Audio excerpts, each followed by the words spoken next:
Hello everyone, in this tutorial we are going to learn the very basic introduction about JavaScript.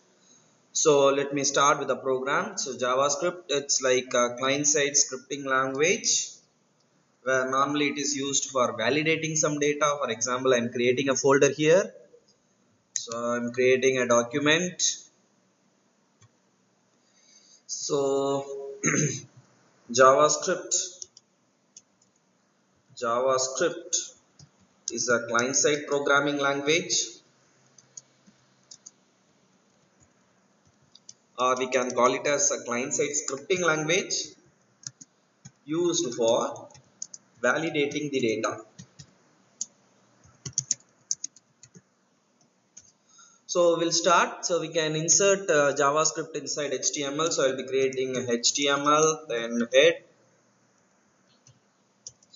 HTML, then we have a head section,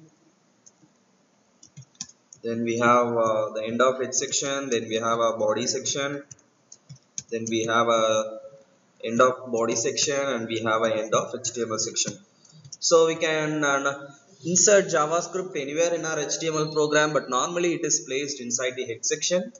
To insert that, so we have to use something called as script tag. So script followed by the attribute type text slash JavaScript. Then we have to close the script. So we can insert JavaScript inside any tag, but normally they will insert JavaScript inside the HTML, where you can insert JavaScript inside body tag also. That is not a problem, but normally they will insert JavaScript inside head tag. So every language they will have something called as a printing statement. Here in JavaScript we will be having a printing statement called document.writeLine. Document.writeLine hello.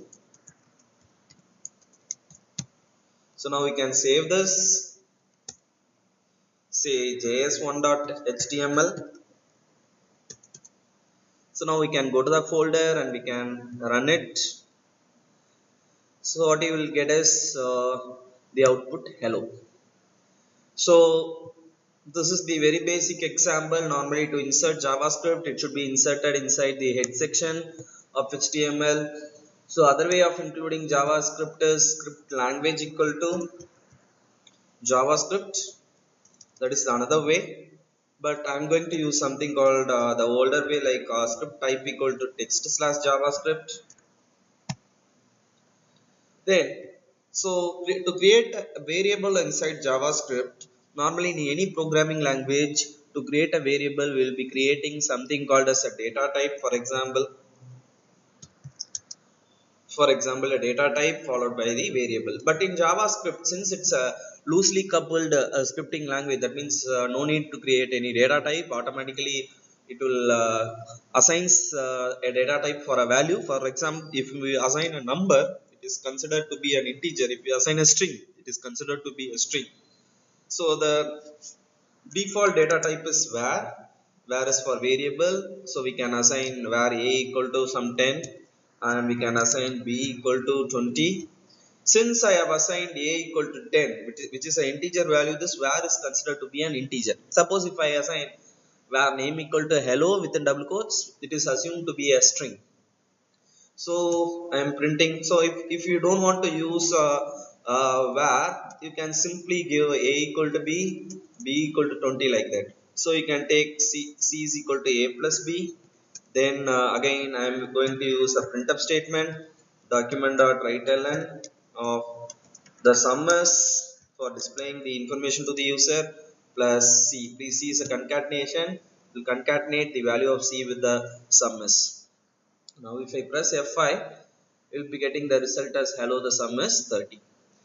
So let me revise. So to print something in a JavaScript, we have to use document.writeLn, and JavaScript is a loosely coupled scripting language. And suppose if I want to get the value from the user, we will use another statement called window.prompt.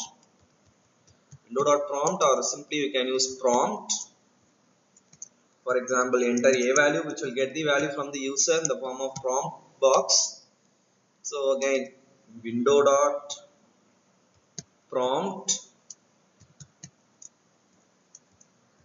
enter b value. So now if I print c is equal to a plus b, we'll see what happens. So you'll be getting a prompt area in which you can type the value of a, for example 10, and the value of b is 20. Now what you are getting is the sum is 10, 20. So like I said, JavaScript is a loosely coupled scripting language in which it assigns automatically a data type to a variable. For example, if you use window.prompt, if it gets any value, by default it will take that as a string. So now a is considered to be a string, again b is considered to be a string. If you add two string, it will be get concatenated and it is printing like 10, 20. Here the 10 is considered to be a string and 20 is considered to be another string. So how to get the data or how to get the result? So what you can do is you can convert string into an integer. So in JavaScript we learn something called as integer.parseInt. So that we have to use the same thing. Instead of integer, you have to use something called as parseInt. So let me convert this string into integer with the help of parseInt.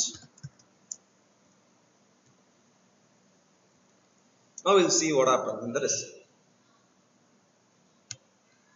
If we press F5, 10, 20. Now the result you are getting is 30. Suppose I don't want to print the data in a web page. Instead, I want to print information in something called as a message box or alert box. There is an option available called alert statement. So which will print everything in a alert box. For example, again I'll be giving a value of 10, 20, and the sum is 30 is printed in the alert box. So in our next tutorial we are going to learn we are going to solve some of the Anna University questions or the problems they have asked in Anna University question. So please subscribe this video for more updates. Thank you.